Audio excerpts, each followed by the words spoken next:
வணக்கம் ஃப்ரெண்ட்ஸ். நேற்று 8ஆம் வகுப்பு பா வகைகள் பார்த்தோம் இல்லையா? இன்றைக்கி 10ஆம் வகுப்பு தமிழில் உள்ள பா வகைகள் பார்க்கலாம். இதை ஏன் மறுபடி சொல்கிறேன்னா, இப்போ ரீசெண்டாக டெட் 1 பேப்பர் நியமன தேர்வு நடந்தது இல்லையா? அதில் ஒரு கொஸ்டின் கேட்டிருந்தாங்க ஃப்ரெண்ட்ஸ். அது சம்மந்தமாக தான் போட்டுட்ருக்கேன்.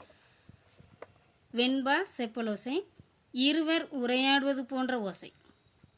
இப்போ செப்புனாலே விடைன்னு அர்த்தம். விடைனாலே ஒருத்தர் கேள்வி கேட்கணும், ஒருத்தர் பதில் சொல்லணும். இருவர் உரையாடுவது போன்ற ஓசை. சரியா போச்சா? ஆசிரியப்பா அகவல் ஓசை.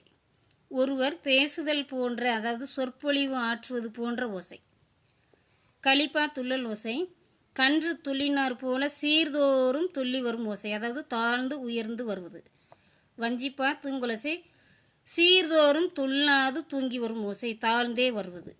யாப்பதிகாரம் புலவர் குழந்தை. பாருங்க ஃப்ரெண்ட்ஸ், கொஸ்டின் டெட் பேப்பர் 1 நியமன தேர்வு. பாருங்க ஃப்ரெண்ட்ஸ்.